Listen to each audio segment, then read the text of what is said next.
어, 우리의 예배가 하나님 앞에 드려지는 우리의 예배가 기름 부음이 있는 예배가 되기를 소망하고요.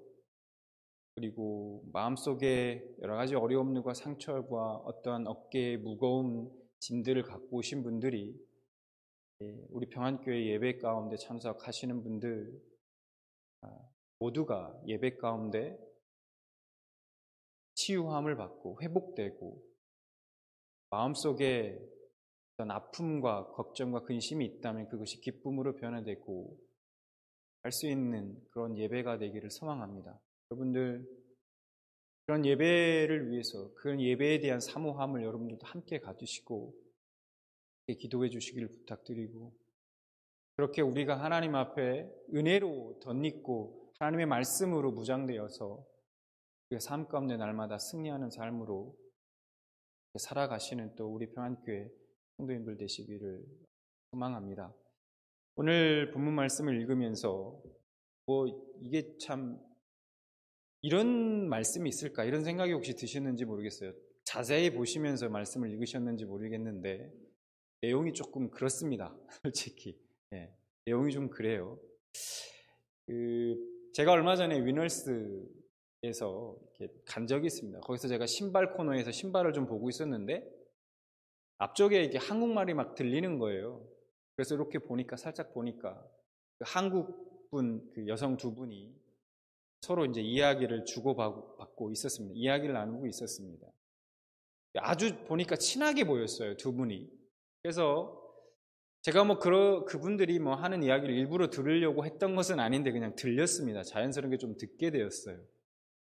두 분이 하시는 내용에 대해서 전체적인 내용, 정확한 내용은 잘 모르겠어요. 그런데 두 분이서 어떤 다른 학부모 한 분을 이렇게 도마 위에 살짝 올려놓으시고 이렇게 저렇게 요리를 하고 계셨습니다. 한마디로 얘기하면 그냥 뒷담화를 소위 얘기해서 뒷담화에 열을 올리고 있었다는 얘기입니다. 제가 그분들의 뒷담화를 듣고 있다가 문득 그냥 이런 생각이 좀 들었습니다. 그런데 이분들이 각각 다른 사람과 만났을 때 서로에 대해서 뒷담화를 하지 않을 거라는 것을 정말 확신할 수 있을까? 그분들이 각각 다른 분들과 또 만났을 때 서로가 서로에 대해서 좀 이런 얘기들을 하지 않을 거라는 것에 대해서 확신하고 있었을까? 어쩌면 언젠가 자신이 또 그 도마 위에 올려질지도 모르는 일 아닌가? 모르겠습니다. 왜 그런 생각이 들었는지 그냥 순간 그런 생각이 좀 들었습니다.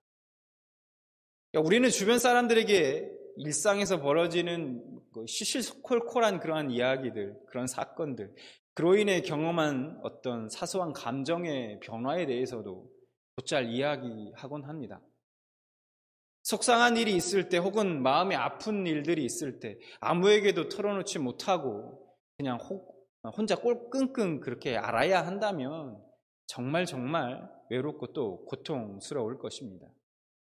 이 가슴 속에 묵직하게 내려앉은 돌덩이 같은 고민들, 그것을 가족에게 혹은 절친에게 말하고 난 후에 비로소 좀 숨통이 좀 트이고 해방감을 좀 누구나 경험하셨을 겁니다. 아마 여러분들도 마찬가지이실 거예요.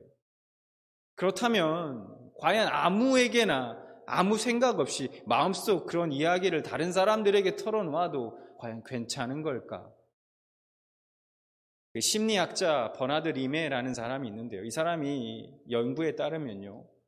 우리가 예상하는 것과는 달리 내 사정을 남에게 호소한다고 해서 그런 부정적인 감정 상태가 호전되는 것은 아니라고 말합니다. 일시적으로는 기분이 좀 나아지긴 하지만 그 고달픔이 사라지진 않는다는 것이죠. 다음 날이 되면 여전히 괴로운 기억이 다시 떠오르고 마음속은 여전히 괴롭고 그렇다라는 것입니다. 우리가 또 하나 생각해 봐야 할 것이 있습니다. 속마음을 지나치게 털어놓게 되면 다양한 위험에 처할 수 있다는 거예요. 이상한 소문과 누군가의 가십거리의 대상이 될 수도 있다는 겁니다. 그리고 아무리 신뢰하는 사람이라고 해도 지속적으로 일방적으로 괴로움을 토로하게 되면 어떻게 될까요? 나중에 그 사람의 머릿속에 두려움, 불안함, 분노와 같은 그런 부정적인 개념들과 연관지어서 나라는 사람을 바라보게 될 수도 있다는 겁니다. 그러니까 사실 현실에서 우리가 안심하고 정말 마음을 터놓고 안심하고 우리의 속마음을 정말 시원하게 털어놓고 쏟아놓을 수 있는 그러한 안전한 지대는 없는 것 같습니다. 솔직히 이게 현실인 것 같아요.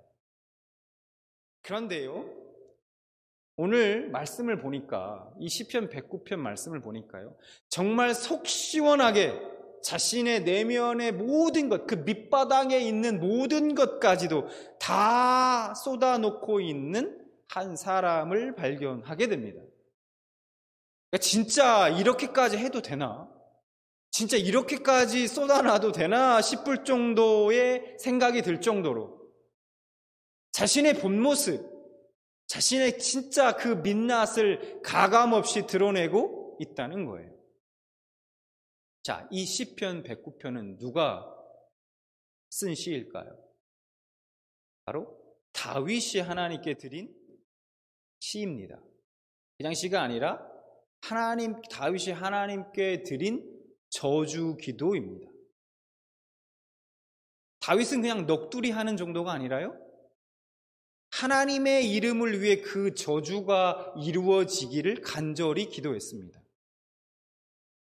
다윗의 마음이 얼마나 간절하고 조급했던지 1절에 이렇게 말씀하고 있어요. 내가 찬양하는 하나님이여 잠잠하지 마옵소서. 하나님이여 잠잠하지 마옵소서 라고 급하게 하나님을 막 부르고 있어요.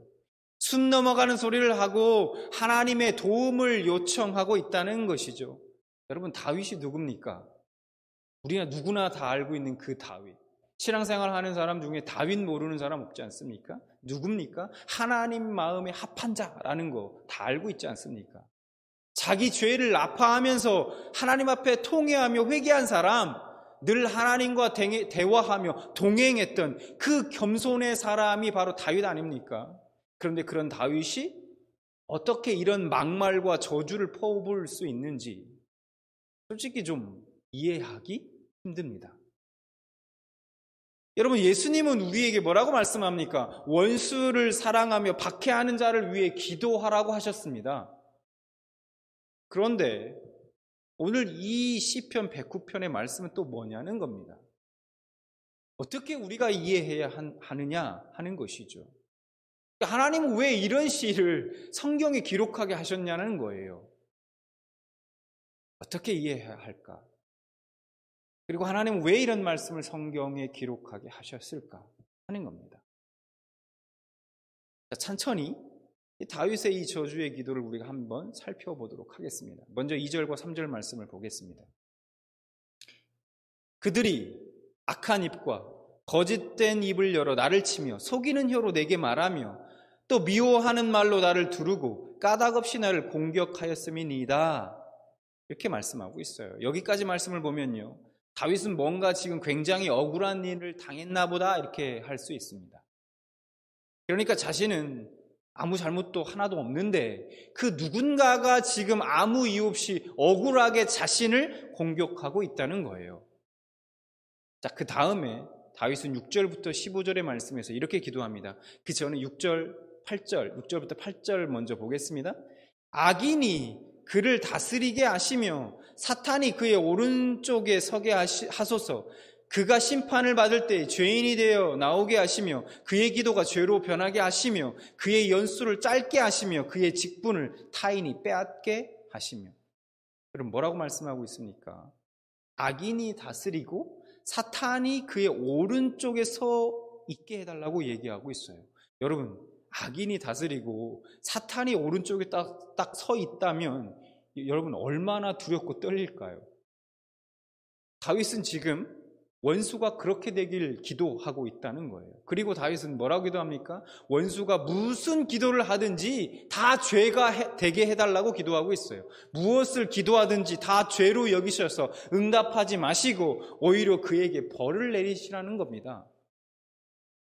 그리고 결정적으로 한마디 하죠. 원수의 생명을 단축시켜 달랍니다. 한마디로 얘기하면 빨리 죽여달라고, 빨리 죽게 해달라고 그렇게 기도하고 있다는 것이죠. 여러분, 정말 할 말이 없습니다. 아니, 어떻게 이렇게 기도할 수 있을까 하는 생각이 듭니다. 근데 여러분, 이건 시작에 불과하다는 거예요. 자, 이번에는 원수의 가족을 저주합니다. 9절 10절. 그의 자녀는 고아가 되고 그의 아내는 과부가 되며 그의 자녀들은 유리하며 구걸하고 그들의 황폐한 집을 떠나 빌어먹게 하소서. 원수의 자녀들은 부모 없는 고아가 되고 아내는 과부가 되게 해달라고 이렇게 기도합니다. 뿐만 아니라 고아가 된 자식들이 망한 집에서 쫓겨나 방황하며 구걸하는 그런 빌어먹는 거지가 되게 해달라고 기도하고 있습니다. 여러분, 제가 이 내용을 알고 있으면서도요, 저도 모르게 이 부분을 다시 읽다가 저도 모르게 욱하는 감정이 올라오더라고요. 아니, 아무리 그래도 이 가족을 건드리는 건 좀 아니지 않는가? 어린 자식들이 무슨 잘못이 있겠는가? 순간 이런 생각이 좀 들었습니다. 11절 말씀을 보겠습니다. 이어서 고리대금하는 자가 그의 소유를 다 빼앗게 하시며 그가 수고한 것을 낯선 사람들이 탈취하게 하시며, 다윗이 얼마나 분노했는지 원수의 재산이 거덜나고 사채업자들이 그의 재산을 다 빼앗아 가기를 기도하고 있습니다.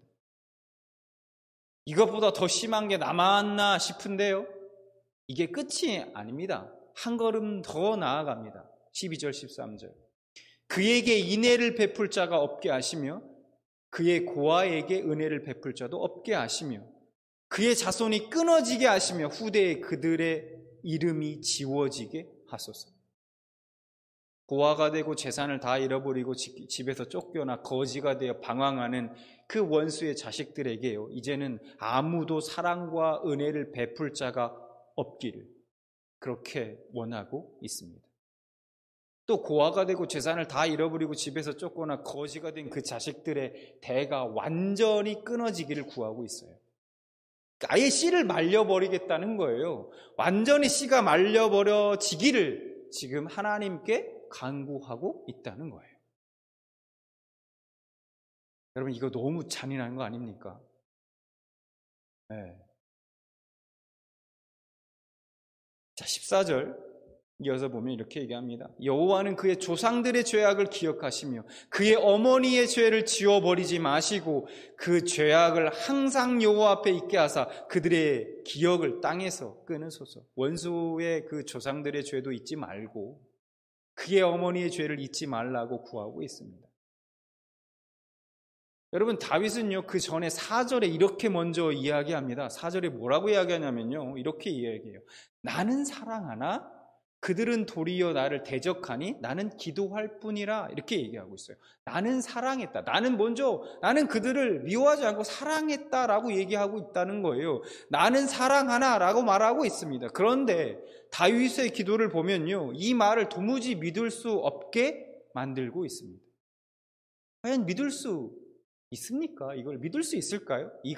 다윗이 하는 기도를 봤을 때 그가 먼저 사랑했다라는 이 말을 여러분 믿을 수 있을까요? 오히려 그 원수보다 솔직히 다윗이 더 나쁜 사람 아닌가 싶기도 합니다. 물론 우리는 다윗의 원수가 다윗에게 무슨 일을 행했는지 알 수 없기 때문에 섣불리 이야기할 수는 없지만 어쨌든 그의 기도만 놓고 볼 때는 그렇다는 얘기입니다. 여러분, 이쯤에서 우리에게 한 가지 드는 의문이 있습니다. 그것은 여러분, 다윗이 정말 이런 끔찍한 저주를 하면서 하나님 앞에 두려움이 없었을까? 막 이런 저주 기도를 막 대를 끊게 하고 씨를 말려주십시오. 막 고아가 되게, 그 자녀들은 고아가 되고 막 아내는 과부가 되게 하고 막 이런 기도를 막 하면서, 이 저주의 기도를 하면서 하나님 앞에 정말 두려운 마음이 없었을까?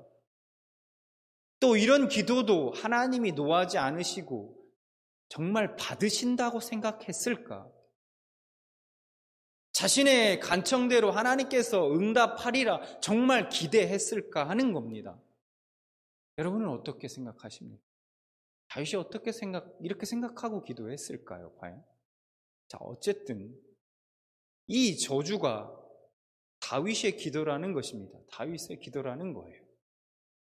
다윗은 진심으로 기도했습니다. 눈물을 흘리며 자신의 아픔을 하나님이 풀어주시기를 그렇게 간구했습니다. 하나님의 마음에 합한 사람인 다윗의 입에서 이런 기도가 가능한 것일까? 솔직히 우리는요, 이런 기도를 입 밖으로 내기는커녕 생각만 해도 두려워집니다. 막 이런 누군가를 막 저주하는 생각들 막 하고 하면 막 두려운 생각이 듭니다. 이런 저주의 기도를 혹시나 했다가, 이런 생각을 했다가 혹시나 하나님의 진노가 나에게 임하면 어떡하나. 사실 두렵습니다. 그런데 다윗은 이 저주의 기도를요, 너무나 담대하게 하나님께 지금 드리고 있다는 거예요. 그리고 그것을 성경에 기록하고 있지 않습니까? 또한 이 다윗의 기도는요, 개인적인 기도일 뿐만 아니라 그 시편의 109편 옆에 이렇게 가로치고 되어 있습니다. 인도자를 따라 부르는 노래 이렇게 되어 있어요. 그러니까 무슨 얘기냐, 즉 회중들이 함께 부르는 노래로서 지어진 시라는 거예요. 그러니까 유대인들이 함께 불러왔던 노래라는 것입니다. 이 기도가, 이 시가. 인도자가 앞에서 부르면 회중들이 따라 불렀습니다. 여러분, 이걸 회중들이 따라 부르면서 도대체 사람들은 무엇을 경험했을까요? 이런 저주의 기도를 부르면서 어떤 마음이 들었을까? 여러분, 우리는요, 우리의 그 민낯이요, 그 우리의 민낯을 하나님 앞에 그리고 사람들 앞에 가리는 데 익숙합니다. 사람들 앞에는 그렇다 쳐도 하나님 앞에서조차도 우리의 그 내면의 기쁜 것, 그 우리의 민낯이 있지 않습니까? 누구도 알지 못하는, 나만 아는 그것을 하나님 앞에, 그 민낯을 하나님 앞에서조차도 그 민낯을 가리는데 너무 익숙하다는 거예요. 여러분, 우리가 하나님 앞에 드리지 못할 기도가 있을까요? 물론 다윗이 이렇게 저주의 기도를 했다고 해서 그것을 하나님이 실제로 받으시고 응답하셨는지는 우리는 알지 못합니다. 그런데 확실한 것은 하나님께서 이런 기도도 들으셨다는 것이고 다윗은 이런 기도한 것을 숨기지 않았다는 겁니다. 우리는 하나님 앞에 나아갈 때에 자꾸만 자기 검열을 합니다. 그래, 내가 이렇게 기도하면 하나님이 좋아하시겠지. 이렇게 기도하면 이런 기도는 하나님이 싫어하실 거예요.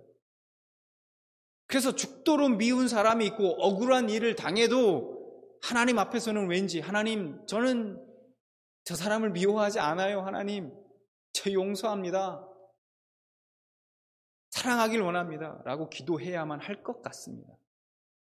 막 속은 썩어 문드러져 가고 있고 전혀 용서할 마음도 없는데도 왠지 그렇게 해야만 하나님이 인정해 주실 것 같습니다. 그런데 여러분, 하나님은 우리에게 예수님 같은 완전함을 기대하시 않습니다. 그리고 어떤 기도라도 들어주실 준비가 되어 있습니다. 그것을 어떻게 할 수 있느냐고요? 여러분, 오늘 다윗의 기도를 보십시오. 그가 어떻게 기도하고 있습니까? 다윗은 그것을 잘 알고 있었던 것입니다. 고상하게 기도한다고 해도 여러분, 우리의 본질이 바뀌진 않습니다. 그렇죠?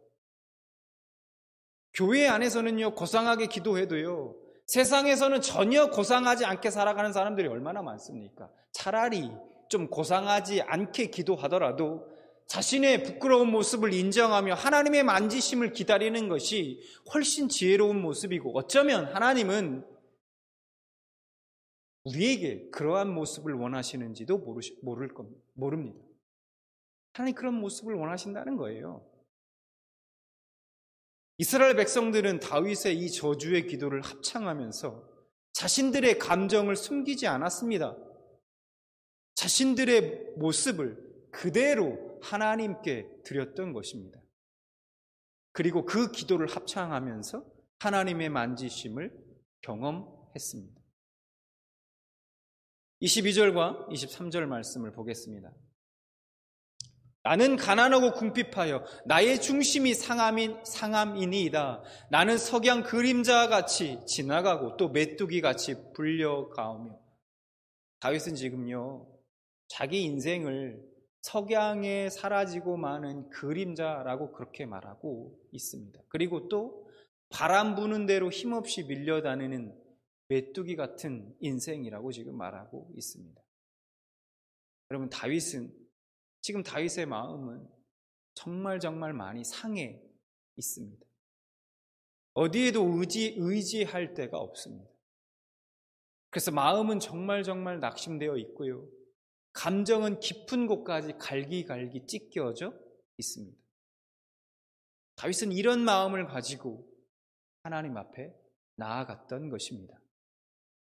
꾸밈없이 있는 모습 그대로 하나님 앞에 나아갔습니다. 다윗에게 하나님은 그런 허물 없이 다가갈 수 있는 분이셨던 것입니다. 자신의 어떤 모습도 그것이 더럽고 추악한 모습일지라도 하나님 앞에 드러내 보이는데 아무런 거리낌이 없었던 것입니다. 다윗과 하나님은 그런 친밀한 관계였던 것이죠. 다윗은 그 하나님 앞에서 자기의 상한 감정을 하나도 남김없이 쏟아 놓았습니다. 저주 기도라는 형식을 빌어 자신의 밑바닥까지 다 털어 놓았다는 것이죠. 그 다윗이 시편 68편 8절에 우리에게 이렇게 말하고 있습니다. 새번역 성경으로 보겠습니다. 하나님만이 우리의 피난처시니 백성아 언제든지 그만을 의지하고 그에게 너희의 속마음을 털어놓아라. 다윗은 인간관계에서요 빈틈이 없었던 사람입니다. 자기를 죽이려고 했었던 사울과의 관계에서도 압살롬과의 관계에서도 심지어 자신을 저주했던 시므이와의 관계에서도 다윗은 언제나 인격적으로 승자였습니다. 어떻게 그럴 수 있었을까? 오늘 말씀에 힌트가 있습니다. 왜냐하면 그는 그 모든 감정을 있는 그대로 하나님 앞에 가지고 나아가 하나님의 만지심을 경험했기 때문입니다. 하나님께 우리의 민낯을 보이며 다 쏟아놓으면 그냥 단지 속은 좀 후련하겠지 그 정도가 아니라는 겁니다. 하나님은 우리의 상한 마음을 상한 심령을 만지시고 회복시키십니다. 하나님께 여러분의 민낯을 가져가십시오. 여러분 속에 있는 그 깊은 것, 마음속 깊은 밑바닥에 있는 그것, 있는 모습 그대로, 민낯 그대로 하나님 앞에 가져가시는 여러분들 되시기 바랍니다. 꼭 이렇게까지 기도해도 될까 생각이 드신다면 그때마다 오늘 다윗의 이 109편, 시편 109편의 말씀을 기억하시기 바랍니다. 하나님 앞에 나아가 여러분의 마음을 쏟아 놓을 때마다 그 상처난 감정을 어루만져 주심을, 치유하심을 경험하는 여러분들 되시기 바랍니다.